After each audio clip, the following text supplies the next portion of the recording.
say, the LLC. Hey, yo, I am back. Another year, a new me. You might notice I'm missing my dreads. I cut it off when I got engaged, and I'm never looking back. But that's not the point. Today, we have a Business Minute interview with my brother, Mark Bandy. How are you doing today, brother? I'm doing well. I'm doing well. How are you doing? Man, I can't call it. That's what the old folks say. So I'm gonna keep that saying going. I feel Now, that. I feel that. Mark, I found you on TikTok. One day I was scrolling and I was just telling you before we started recording that I am pro content. Like when it comes to independence, when it comes to comic books, I see, I listen, I buy. That's the way I support. And I came across SiON. So you captured me when you were showing the artwork and you started telling the story. So for those people listening, what is SiON?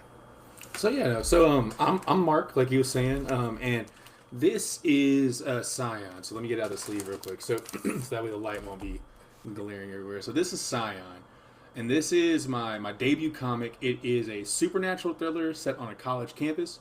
It follows this young man, John, who is a criminology major who is stuck in the crossfire of a conspiracy. There are strange benefactors that are offering charity on campus, and he seems to be the only person skeptical, which is a bit unusual, I would argue, for an HBCU. It's based off my time as a student at Jackson State. I really wanted to write a comic book that's centered on an HBCU campus, and it's very much inspired by some of my favorite manga as a kid, Yu Yu Hakusho. John is definitely in the vein of a spirit detective, if you will, and also a different world because obviously, if we're talking about HBCUs and slice of life, that was easily the first representation I saw, and what honestly made me want to go to an HBCU as a kid. So, definitely, those two are my biggest inspirations. And the story, it's something that's meant to be a love letter to both my education as an HBCU student, but also just a person from the South. I love comic books. I love Marvel, and I love the world outside of my window. But my window is a little bit different from that of like the common New Yorker, right? You know, the comic. I mean, the common comic fan, right? And I think we got plenty of superheroes in New York, so I wanted to put a couple down in the South, down in Jackson, Mississippi, and a little small HBCU like the one I went to. So, yeah, that's Scion. That's us. That's beautiful, brother. And shout out to you. I also come from an HBCU, Oh, nice. Alabama A&M University. Hey, there we go. There we go. So So you're so right. You're one state over. You're right there. I you feel feel you. me? Yes, Technically across the sir. state line, right there. Yeah, You see? literally right there. Yeah. So that leads me to my one of my first questions. Like, how did this particular idea? And I understand the reference to like a different world. Love that show too. That's another reason why I wanted to go as well. Seeing the crossover between the Cosby Show, a different world, and then experiencing like Greek life, visiting. All of that plays a part. So for you specifically, though, the character choice, the location choice, how did that come together? Because it's one thing to have the idea of wanting to do something different, as you mentioned, but how did you pull those strings together to form this story? Well, honestly, it was really an idea that was stuck in my head for a while. I went to school for engineering. My mom was an English teacher. She was the type that always was correcting my grammar anytime I get something wrong. Boy, that's a pen, not a pin, right? And that kind of I always had this want to flex a literary chop that maybe wasn't being flexed in class, if you will. And when I graduated, finally had a little bit extra bread from that first big boy job after college, right? Finally could invest in the comic book shop, and comics kind of became like a real thing finally for me. I always loved comics, don't get me wrong, but my mom could afford like a single parent house, so my mom could afford the Marvel monthly. I think for like maybe 1 or 2 years when I was a kid, and it was Ultimate Spider-Man. It was Ultimate Spider-Man all the time. Mm, Mark Bagley. That was like I still remember whenever Peter got that mask ripped off by Wilson Fisk. It was amazing, right? And um, that was something I was missing in my adult life. I wanted to do that as well. And when I kind of started going to comic events around here in Phoenix, I moved to a bigger city as well. It just became a lot realer when you can kind of meet these individuals who are professional creators, ask them questions and just be like, hey, what do I need to do if I want to be like you? And I went to one event with Mitch Garrett's. He, amazing artist over at DC, watercolor style that's just out of this world. And I fell in love with his artwork the first time I saw it. I went to him at a signing. I was like, "What do I need to do to be you?" And he's like, "Well, just make a comic book, dude." And I was like, "That's it? Y'all gonna take me seriously?" He's like, "Yeah, dude, that's what we did. What do you mean?" And I was like, "Okay. Well, I have an idea, but I'm not a writer." He's like, "You become one." So it was me kind of taking time to understand what I could be in this assembly line, right? I kind of became a creator, I became a writer, and I knew an artist that I already wanted to work with from my esports days. I used to be an esports coach for Overwatch. Used to grind that out back in the day, back in like tier 3, and one of the artists for the esports company, he did like a comic that kind of like satirized a bunch of the personas that people had, like gaming wise, and kind of like this tournament arena style type comic. He felt that he wanted something that he could dig his teeth into, not just a one shot or something that was kind of like a web comic. He wanted to do something like full scale, right? And when I kind of pitched him the idea to Scion, he was like, "This is great, but we gotta evolve you forward, right?" So I gave him a bunch of thumbnails. They were sketched. I was real proud of him. He was like, "Bro, what is this? I can't read this. I can't read this." And like I eventually realized, okay, so if I can see it in my head, then I should be able to write to him what it is, right? So he was like, just learn how to write a script. Learn how to write a script. Go do what the screenwriting kids do for a little bit. Figure it out, right? So I kind of started there. Studio Binder, different free resources like that. Slowly moved into looking at more comic book based scripts and kind of figuring out how I wanted to kind of leverage the two together. Kind of came up with my own secret sauce, if you will, to kind of figure out how to finally put the idea on the page. And once I finally was able to get something coherent there, like Che was like, "Oh, okay, yeah, no, I know exactly what you want here. I can actually see it now. Cool. This I can actually work with this." So he was willing to wait, grow with me. It took us about 3 years to develop the whole idea from start to finish. It changed a bunch of times, but the heart of the story never did. Like we always knew how it needed to feel, right? We just wanted to make sure that the beats were coherent and that we weren't just kind of making a vibe piece, if you will. Not that vibe pieces are bad, but we wanted to make sure that it wasn't just good off of the vibes alone, right? And after kind of layering in all the elements, just letting Che just cook. I'm gonna be honest, he's a fantastic artist. And it's also being able to lean in hard on like my girlfriend, who's my editor. It really helped me kind of mature fast and fail fast, so that way I could actually give something readable to the public and make something that was quote unquote like worth drawing. Because I don't want to waste my artist's time. You know what I mean? The worst thing that could possibly happen is someone sees a talented artist and be like, "Man, he's just saddled with a lame writer." Like I don't want to hold Che back, right? So it's kind of like what I told some of my friends when I was first coming out, and I was like, if I'm gonna come outside and say I'm doing this, like then I'm like one of you guys, I'm a writer. I need to do it for real, and like there's gonna be a point where I know I'm doing this for real because I can come outside and confidently say that I'm doing it. And I think I've been at that spot now for about like a good year and a half, almost 2 years now, and that's a good feeling. So for Scion to be like the thing that I was able to do that with, like my original idea, if you will, because sometimes people are very critical on that. They're like, "Oh, you shouldn't publish your first idea." Well, what if the first idea had legs? And I need to grow, right? Maybe I'm not ready, but maybe the idea could be, right? So you sit with it, you bake on it a few times. You don't show them the first draft. You show them your 27th draft. You know what I mean? You give them as much precursor time on the project as possible, and then once you give it to them, suddenly they can see how much time you've spent with it. So it was a long time coming, but it feels great to be here now. Man, I just want to say, like in relation to what you just mentioned, everything you stated just now goes into the importance of networking and believing in yourself. Had you not went and had that conversation, had you not heard just do it from someone who was once in your position, imagine what type of route your life might have taken, Oh no, I definitely agree with you 100%. and I find the beauty in that, man, to hear also that your circle, having someone close to you working on this passion project as an editor, is beautiful too, because it almost sounds like it came together in like a perfect storm of situation. Having the mother that you had, having the life that you had, the experiences that you had, the associations you had that had nothing to do with the comic book, just having somebody you knew that made fun of people Yeah, through no, art. seriously. It's kind of beautiful. It's poetic even, brother. So that's going to lead me to my next question, because this is a series of experiences, right? Were there any real life experiences that helped shape this story and this world that you created in Scion? Oh, so many. Oh, there's so many. Some of them I just put verbatim into the book.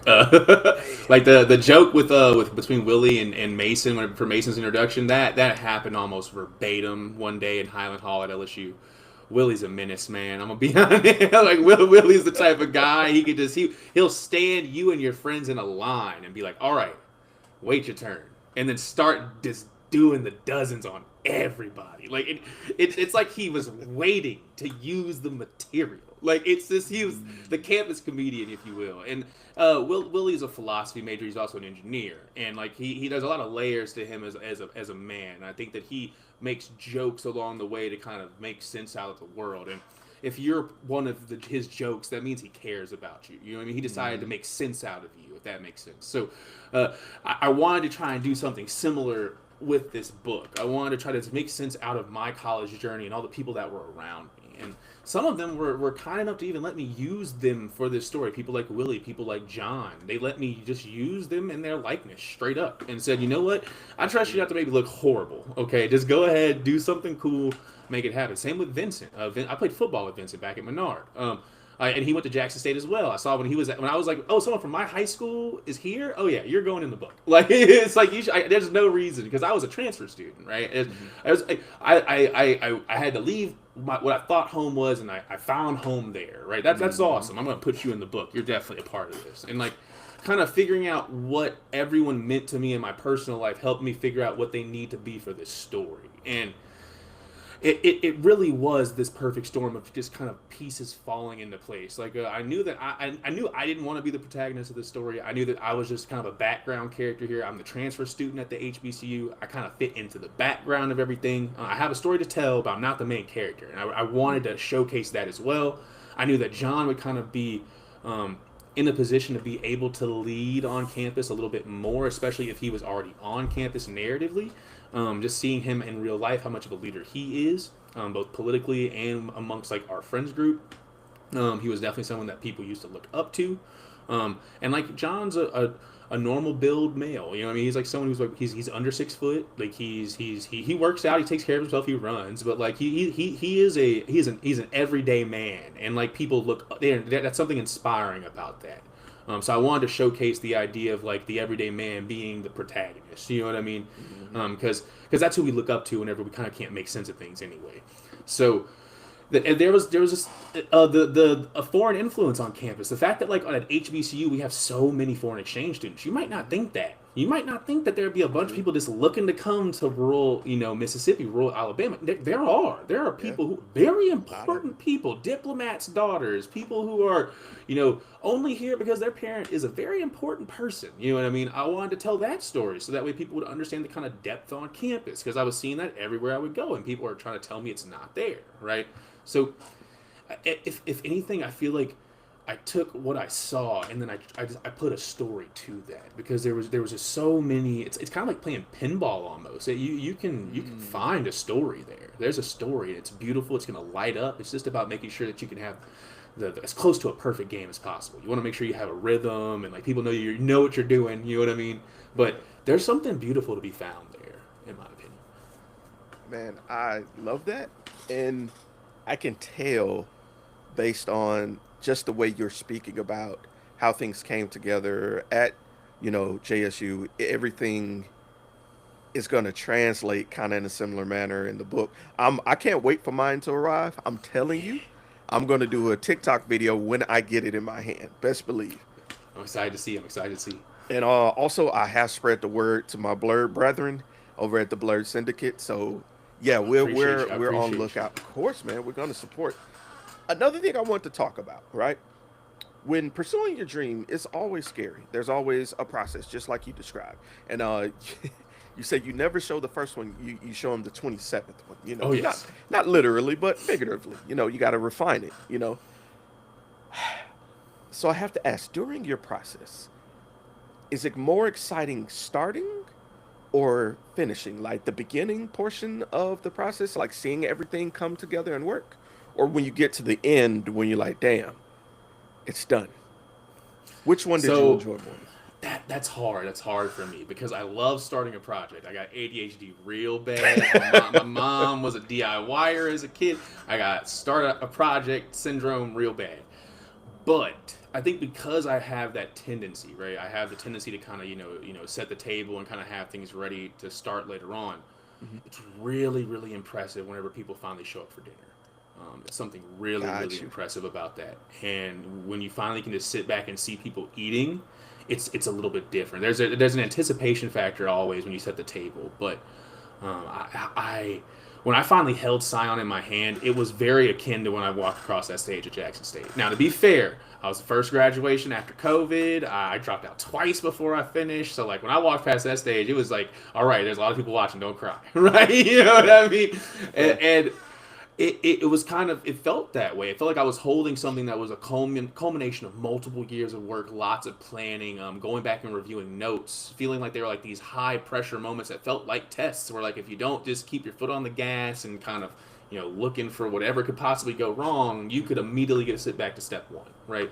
It kind of felt like that at situations. And it, when I finally held SiON in my hand, I'm not going to lie, it felt a little bit more gratifying. And don't tell my mom that, because I don't want her to think that engineering degree wasn't worth it, right? But but it's like anyone can be an engineer. I wrote SiON. You know what I mean? It's different. It's different. You know, and not that I'm not knocking that. I mean, because I became an engineer because we need black engineers, right? But Right. you Right.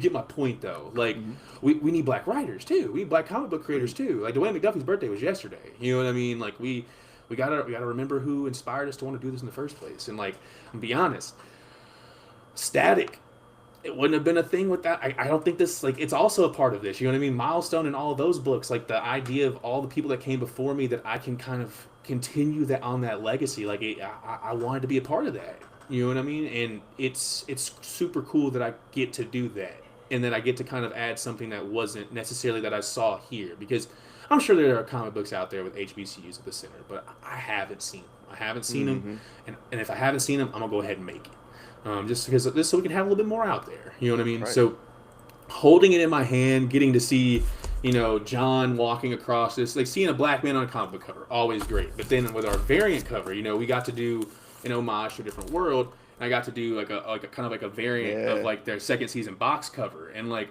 getting to put the whole cast, like a cast of black people on a comic book cover, like this is why we do it. This is why we do it right here, and like it's every time I love this cover so much, just because I get to see like a bunch of smiling faces like on the front cover. You know what I mean? There's something about that really resonates with me, and that I want to see.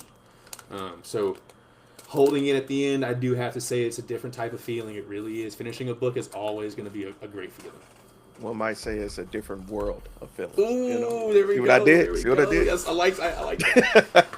So I want to talk about the writing portion, because it's in your blood, brother. Like I hate to say it, but I hate to be so cliche, but it My is. mom's gonna love to hear that. Marilyn's Look, gonna I mean, love it's to hear in you, obviously. that. I mean, because you got this far, you got to this point. I mean, no disrespect to you being an engineer. That's wonderful. No, but you're right though. You're not But wrong. My mom is a very big part of this. I can't pretend that she didn't teach me how to talk. you feel me? So that's gonna lean into this next question. Was there like a support system, you know, because we talked about the editing, and the art, but specifically putting that story to pad. Was there anyone that helped you through that process? Anyone that may have leaned over your shoulder and like, too many words, couple more words. Like, was there anyone to help you coach you through it? I would think that there are three really big people that come to mind. I already talked about Che. Hmm. Just to be I made him a co-writer on the series. I would think that I would honestly do that with any artist I work with, just because I think that if you're drawing my words, you have the right to tell me I think this would work better. Fair. I'm not dictating to you. You're the director of this piece. I'm the screenwriter. If something needs to be Mm, rewritten, tell me what needs to be rewritten. I'll give you something better. You know what I mean? And like if that's a you come up bar. with something better, I'm down to use it, because that means that there's something beautiful about collaboration. It's something very strong about it when you can add something distinctly different from two people that both work. I love Mhm. that, and I'll always choose to take that. So Che, getting to have him as a co-writer on this book, very important. I think it also makes for just the words to ring a little bit more true, having it come from both of us. It makes it to where we're both trying to kind of put ourselves into this story, and I think that really helps.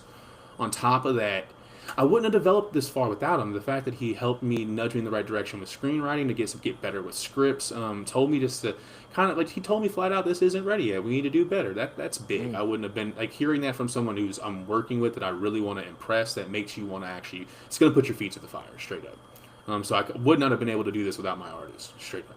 Wouldn't have I been able to do this without my editor. My girlfriend is bar none she's I can't do this without her straight up. As much as I argue with her sometimes, as much as I like to pretend that my words are perfect, they're not. And she's here to make sure I don't look stupid, and I appreciate her for that so much. And I like she's more than just the editor. She is my legal advisor. She is my graphic designer because like she's a lawyer, so like it helps. Like having that in your back pocket is humongous, That especially as is. an indie creator. It is humongous to just know that you're not going to get yourself sued. It is incredible. It is incredible, and I love her so much for being that resource in my life and helping me grow, putting that work into me. From there, um, I would say that the one person outside of our development group that really, really did help when they did not have to was the owner of Ash Avenue Comics over in Tempe. His name's Drew. He is an incredible human being when it comes to the love he has for comics. I went in when I was very green, still kind of just. I had inks in. I had some inks I put in a portfolio so I could show the book to people in theory, right? I was going around kind of just like, hey, I got inks for books. I'm kind of making things. I'm going to make a Kickstarter. Can I leave some stuff here to tell people about it? Things like that, right? Passing out cards, going to all the different comic book shops in town. And when I went to him and I kind of talked to him about stuff, he was the only person who was like willing to talk to me for like the extended period of time. And he kept me in the store past close. He kept me in the store past close for Wow. about like 40 minutes. Just talking to me about stuff, telling me don't get discouraged. There's going to be a lot of people in this industry who have kind of already gone and fizzled out. They like their hoop dreams didn't make it. They're going to want to like, tarnish yours. Don't let that happen. Things like that. And he was like, if you have something, bring it to me. I'll look at it. I'll tell you what it needs. And I brought him inks. And straight up, I couldn't see it at the time because I was focusing on too many things, and it was something that I didn't know to look for yet because it wasn't something that just immediately tipped off my brain as a red flag. But our panels weren't aligned. Our panels weren't aligned yet at that time. We had like slight like as far as like going to the far borders, we had some issues with the panels where they just weren't perfectly resized, and it was because we just hadn't moved to colors yet. And it was something that you Mm. definitely needed to have done before that. And he kind of gave me this talk about, okay, so you're going to want to make sure your panels are all perfect because it's kind of like a comic is like it's like letting your friend ride your bike. You don't want to give them a trick bike. You want the bike to work. You don't want to have to tell them, okay, the handle kind of sticks if you use like the brake, or like don't try and do like a full turnaround because like the handle will just fly off. You don't want to give them a trick bike. You want to give them a bike that works. And a comic book that isn't correctly formatted is kind of like a trick bike. You're kind of making them force to kind of deal with something that isn't standardized just so that way they can read your story. So like get to standardization, get to spec, if you will, Hmm. and like it'll be a perfect book. And like I went back home and I was just like, man, I'm so stupid. How did I not see this? And it's like, because it's the first time you made a comic book, dude. Right. You're just looking at the inks, being like, man, hard. Like you're not paying attention to the boundaries of this comic book. You know what I mean? And like that was something I needed to hear. And he was someone who I've gone back and talked to him multiple times. He's such an amazing person as far as being a comic book store owner, someone who has sold my book in his store. Wow. It's incredible what he's done for us, and the amount of advice he's willing to give us, so that way we can get to a quicker, failing faster, trying to get to that level of professionalism faster. So I would say those people, and then obviously my parents. I can't not talk about my parents. I was honestly a little bit scared to tell my mom about this, but I still told her about it the whole time. Definitely got hyped up. My dad's been a lifelong nerd. He's the person who introduced me to comic books. So the idea that his son was making a comic book, he immediately was like, "Yeah, you can do this. Yeah, no, I believe you. You got this." Mm. And I was like, "Oh, cool. That's awesome. All right, well, I'm gonna get this done." So I really appreciate, I guess, like those like 5 individuals for being really in my corner and making sure that like I didn't feel as though because I didn't go to school for this, I couldn't do it. Mm. That's a bar. That's a bar. So I wanted to bring up something that you mentioned, and I totally understood where you came from, Mark. when you were mentioning the specs of the panels, brother, I'm not going to say what comic it is, but it is a comic book that I'm super into right now. That sometimes the panel sizing or the way the story is laid is out of order. Sometimes they want you to read across, sometimes they want you to read the top two, the bottom Mm-hmm. two, and it confuses the story and it takes me out the world. And I hate when that happens. I love this story, phenomenal story, but that really snatches me out of the world. I have to agree. I have to agree with you there. Oh my goodness. So Like to I hate when they'll do the little like the square, but they'll split it top bottom. And when I'm supposed to go left right, and it's the first one, it's like, oh, y'all are cheating. You think because bruh, it's the first one on the row, you can get away with it. I Okay, be wanting to this is throw still my hard book to in the read. air. It is. It Yes, it's hard is. to read. Because it makes me feel like I'm dumb. I'm like, wait a minute, let me read this entire page over again and try to get back to where I was. And I don't want that. That's number one thing because contrary to popular belief, it is extremely to put like easy to put a book down. Yeah, It's I agree. easy to get One little distracted. thing. One little thing. And man, but anyway, I'm glad that you brought that up to those that are listening, to those who aspire to do this. I really hope they take that to heart. And for you to get that lesson early is Yeah. amazing because you got a leg up on a lot of other people. Now, going forward, I I'm singing your praises already because I'm hoping with this next question, this is something we could bring to fruition, right? If SiON was to get animated, right? All right. All right. All Let's right. do it. If It's a fun SiON was to idea. get animated, who would you want to cast first? And by that, I mean which character from the comic book and which voice actor would you want to assign? So Anybody I in the would. world. Unlimited money. Let's just say that. So Unlimited money. unlimited money. Okay, that makes it Unlimited feel a money. lot better. All right. Cool. Cool. All right. So okay. So obviously I'm gonna try and cast John first. He's our lead. He's our Okay. protagonist. He's got to be charismatic. He's got to be articulate. Needs to be down to earth though still. And I think that when I think about all of those things together, who's just kind of like at the top of their game right now, who I think would bring like a lot of like heat to the role, I had to go with Zeno Robinson. I love Zeno Ooh, Robinson. I think he's okay. never missed an assignment in my opinion. And I loved when he was Cyborg on Young Justice. I think that that somber type of sadness that he had would be perfect to do John, the Big for John's character. And I think that he would bring something kind of similar there. I think that would be like really, really cool. Plus, also he doesn't miss. So getting to have him scream out some of the stuff John does when he's in a fight, that'd be awesome from an anime perspective. Um, so Zeno's definitely number one for John. I have to cast John's best friend next if I'm going to cast Okay. John. Okay. I got to Come on. cast Danita. So Danita's from the UK. She's a diplomat's daughter. So it kind of adds a little bit of a complexity there when I think about voice actors from the UK. But I was a really big Doctor Who fan growing up, Okay. and I still remember when like Freema Agyeman was on the show, and she was like the first like black companion for the Doctor. Yeah. She actually portrayed a doctor in that season, which was pretty lit. And Anita is pre med, so I think it would be something like she'd be able to give like that kind of slightly posh accent with like the medical background, whatnot. I think it'd be kind of like a perfect storm there. Plus, I think that her voice would when I think about what Danita's voice sounds like, her voice is very close. So I definitely probably would lean there. And I think that she would definitely do very well. If she's got that Doctor Who background, like something like this is definitely up her alley. So definitely think that'd be really fun.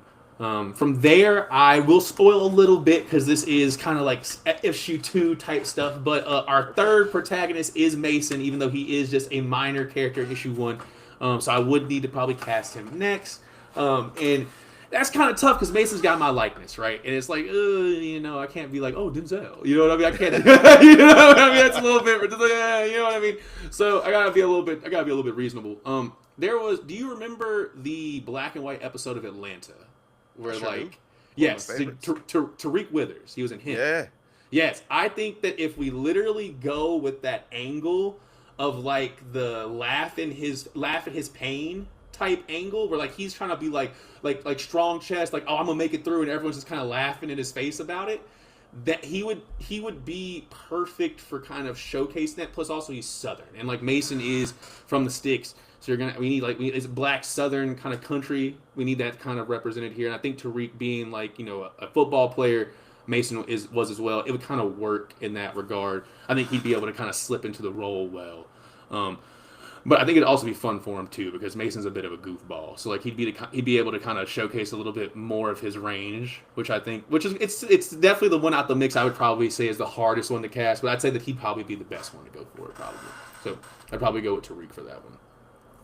Plus, he's a little slick funny. I'm not gonna lie. Like that last scene, the Best Buy scene was insane. He was brushing his hair, incredible. I love that entire season. To be frank with you, They really swung for the thing. They swung for the fences. Like when they realized it was all coming to the end, they really kind of dialed it in, and I really appreciate what they did with it. I love Atlanta so much. Like, I do too, big bro. inspiration. Like the Afro surrealist elements there are just so perfect. Like Darius's singular episode was so sad, but also so reasonable. Don't put me in my feelings, bro.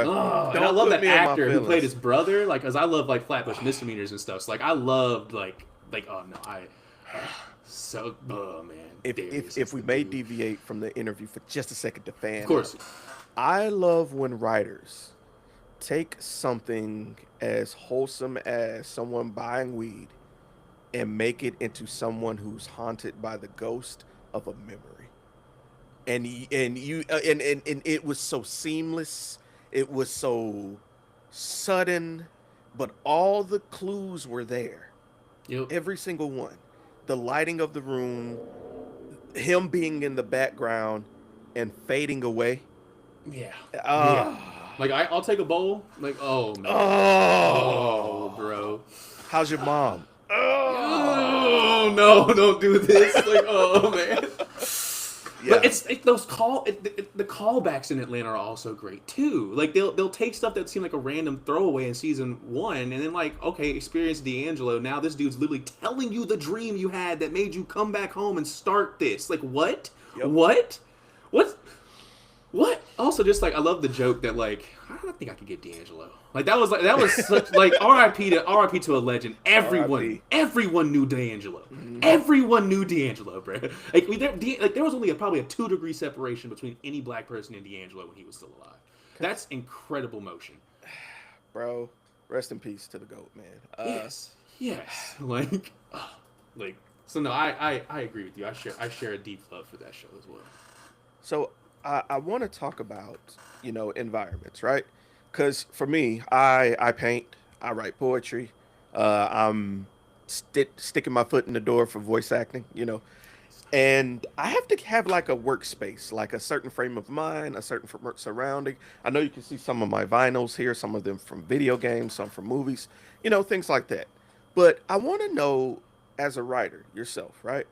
What does your creative space look like? And I don't mean just your surrounding or a room or a dope ass lava lamp that I spot in the back. I mean specifically, like, how do you get into the mindset? Like, how do you get to that place? What is that like for you specifically? So I guess starting with the physical, this is definitely like my little creator's corner. Kind of having a little small bookshelf in the back. I got Crave in here, like a little light, kind of set the mood, right? Based on how I'm feeling or whatever the vibe is that day, I'll kind of just change it. But it really is how do you get into that mode, right? How do you decide you want to start creating and have it be like meaningful and like actually get work done, right? And a lot of caffeine is involved, I'm not gonna lie. A lot of caffeine is involved. A lot of water. I probably have about like 5 or 6 water bottles piled up to the side of my desk right now. And it's about escaping. It's about getting comfortable enough to be able to escape into the story that you want to go into. Like for me personally, if I've ever really resonated with like movies or music or anything like that, I'll kind of have them kind of on loop in my head in the background. Music for definitely sure. Like if you ever ask anyone who's known me, I will constantly be just kind of humming something, and it'll just be whatever song I had stuck in my head last. I probably just kept looping it in my head, and now I'm just keeping going with it, and I'm having a good time. I definitely do that with TV or with movies, And I think that I've been able to kind of mature that place in my brain to be able to kind of slip into the story that I want to write for a comic. Now, it's definitely not nearly as concrete. It's probably flickering images, maybe just like a literal still and how it makes me feel. But if I can lock into how that made me feel, I can write it down. And once I have it written down, I can kind of make sense out of those feelings and kind of arrange them into places that'll make the most impact. And I think that if I can just get out of the real world and just get into my head, right? Just kind of be where everything's quiet, no one's talking to you, like you're in the tank, if you will. Like it, if I can get in there, then I can probably give you a few pages before I even realize that time is like time's elapsed, if that makes sense. Yeah. It's probably a little bit me laying into my ADHD a little bit. It's probably not good that I'm kind of dissociating for that long. But if I can get a couple pages done, I think it's constructive. So Yeah. that's kind of what I need to do. And it's when I'm not in that space, it doesn't feel as real. It doesn't feel like the impact is something that I could like relate to. And I think that like I have to be in the room to be able to write it. Which I think that's fair. I think Sanderson talked about that one time. That like our job as writers isn't to like know what's in the room. I just need to get people in there with me, and then they can tell me what's in the room. Like if I can bring them into say like a wrestling match, right? They can tell me what color like tights the wrestlers are wearing. I don't need to know that because I brought them into the room. You know what I mean? So I think it's as long as I can get those feelings right and just have the key to the right door and bring people in, I can kind of make sense of the story from there. So Fire, fire. No, I totally get what you mean, and I love the, I love that I'm not the only one that walk around doing echolalia. The only reason I yeah, know what that term is because one of my great friends, she's a counselor, and she's like, "Oh yeah, we be stimming." Like when we because everybody's a little bit on the spectrum. When you're on that plane and you're in a zone, oh everybody yeah, has their own form of stimming. And yeah, I knew exactly what you meant because I will, when God rest his soul, when D'Angelo died, I kept singing the "Want Some Love, Brown Sugar," oh yeah. and Brown sugar was so stuck in my head for a while. brown sugar. I was Yes, doing that yes, the high notes randomly. specifically. Yeah, Boom, boom, boom, boom, boom, boom, boom. Like, bruh, like literally, all I day. was with a skip in a step. Like, Yeah, bro. So I wanted to ask, and this goes back to our previous conversation about you enjoying the end of the preparation, like watching the people digest what you've produced. Now let's go before that though, because every step there's the start, there's the middle, there's the end. But I'm always interested in when someone's like in that home stretch, right? It's when you push the hardest. At what point when you're constructing this comic did you realize, oh shit, I'm almost there. I'm almost done. And you're like, no, I gotta double down. I gotta focus. Let's get it done. Like when did you hit that mark? I think for me, when I hit that mark, it was. Hmm, and I thought about this one a good bit, trying to think about when the point was. But so, like, an easy answer would say the Kickstarter, right? But I think it definitely comes before that because you have to get to make the Kickstarter and do all that stuff in the first place. So I think that the moment it probably I think got very real for me was when we handed off the script to the letterer because we decided to go with and world design for the letters. It's very much a kiss of death in indie comics to cheapen out on letters at the last second. It's the cheapest part of the process to try and skimp out on something that is literally like almost like a 10% cheaper than line art. It's a bit of it's a bit of a no in my opinion, and it can really kind of be a kiss of death for books in the last stretch, right? And these were people, outside of our circle, people that I went with. I went with World because they did the lettering for Milestone Returns, and I remember looking at those books and being like, I want letters that are like DC Comics quality, and I know Yeah. they'll give us that because they work with indie people, and they wouldn't even be emailing us if it wasn't the case, right? So our money's clearly good, right?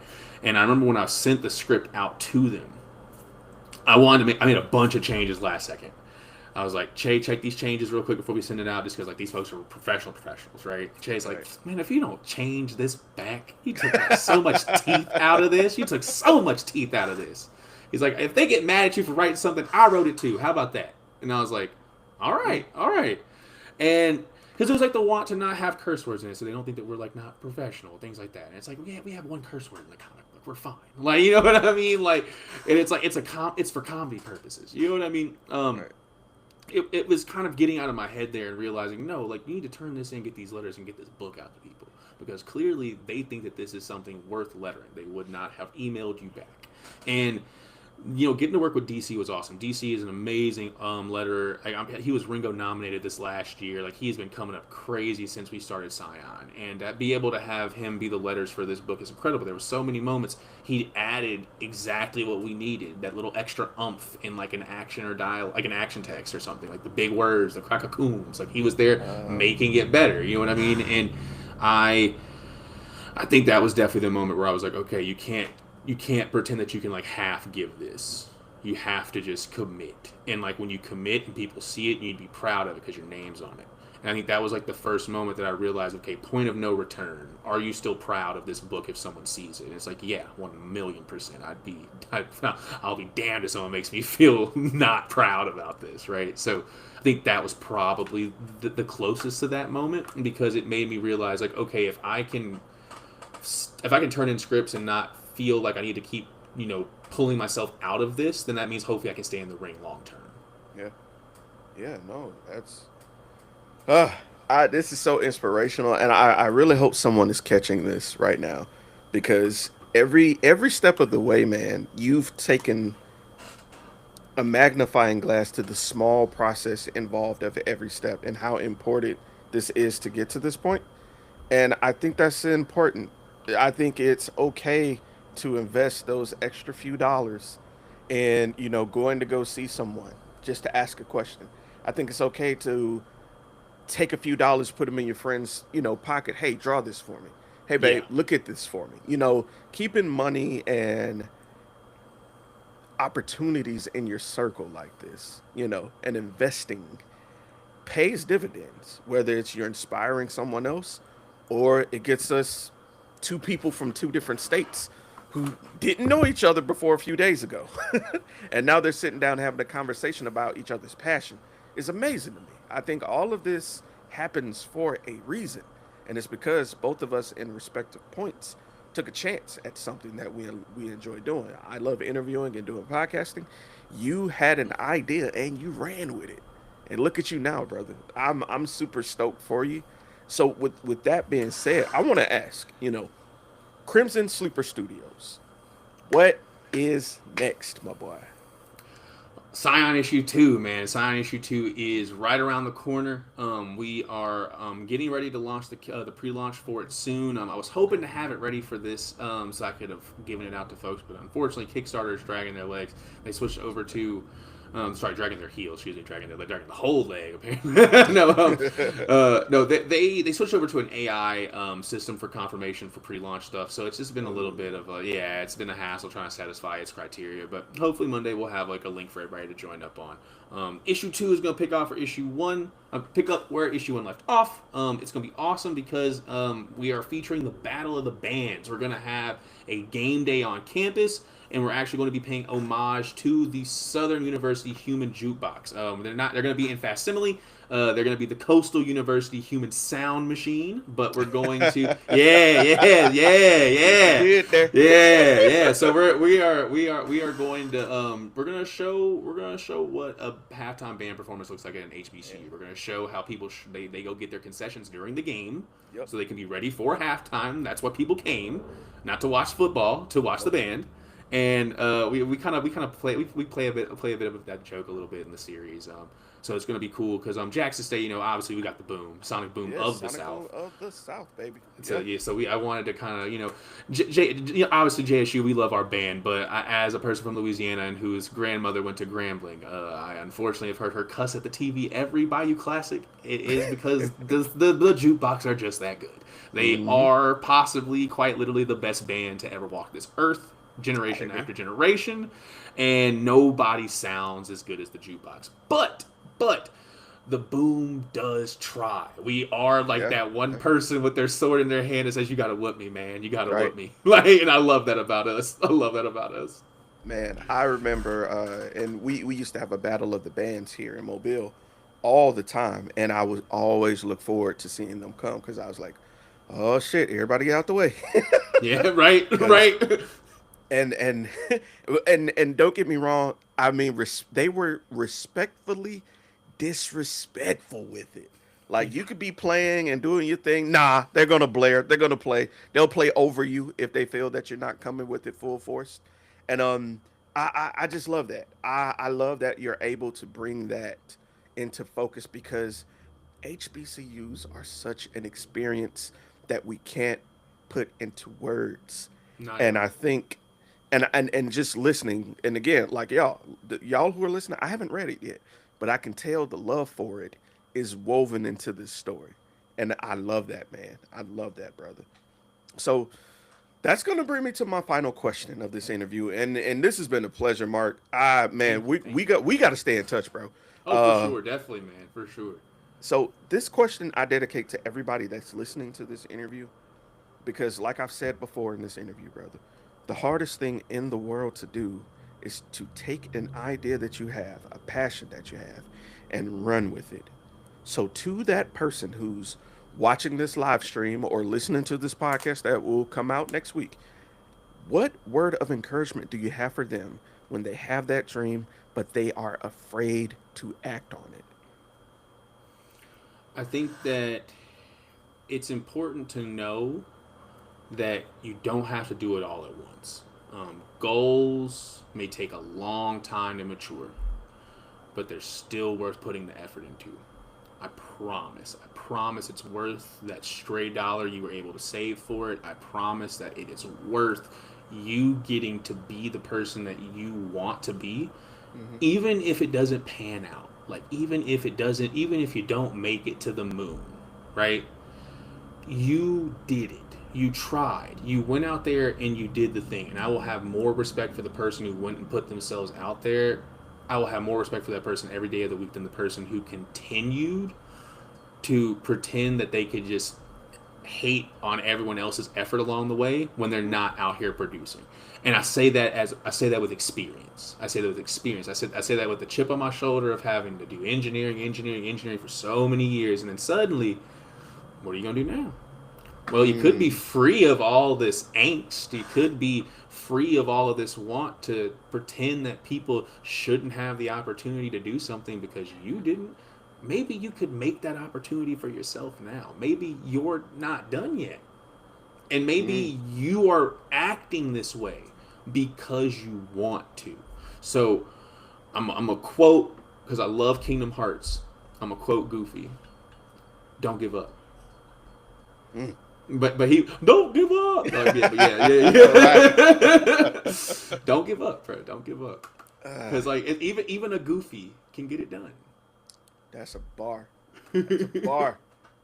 Mark, brother, one thing I want to make sure is that we put a lane where people can get in contact with you. What's the best way to follow you, or if someone wants to get in contact with you, or may want to pick your brain about the process? What's the best way to get in contact with you? I would say socials are definitely the best way. I'm probably the most active on TikTok and on Instagram. We're at Crimson Sleeper Studios, I believe, on pretty much all platforms.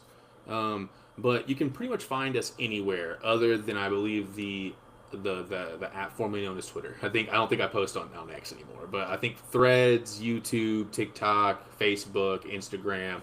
Yeah, we got those five covered. So you can find us at all those locations at Crimson Sleeper Studios. And look, I can attest, he responds. That's how I found him and got this interview set up. I was like, man, this man is not going to respond. Sent the question and boop, responded right back. And I love it, man. I love this. Congratulations to you, brother, on a Thank you, successful thank you. issue one. I'm going to send a congrats again to you for issue two that's coming up. I can't wait. I will be in the number to sign up and get mine as well, brother. And Awesome, it's good to hear. it's always a pleasure to do interviews like this. I look forward to hearing more from you. Uh, Thank you, most of all, for taking time out your day. And to No, those of thank you you for who's been, having me. Thank you. pleasure's all mine, brother. Like from one creative to another, to hear your story is so inspiring. To hear how everything came together, like I said, bro, it was almost like this was destined to happen. Just listening to your story. So inspirational. And well, I'm not gonna hold y'all any longer. With that being said, this has been your boy Serve, the 2020 Network / the 2020 Podcast LLC. Mark Bandy, Crimson Sleeper Studios. Make sure you go follow him immediately. Stay in tune. This man's ideas are just go watch. Just go watch. Thank you. And I appreciate it. make sure you go follow him on TikTok because I was with you on your take on he who will not be named. Yeah, Uh-huh. Uh-huh. Yeah. If you don't know what I'm talking about, go follow his TikTok. You'll know what I'm talking about. But that's it, man. Y'all have a great day. Be safe, be blessed, and we are out. Peace.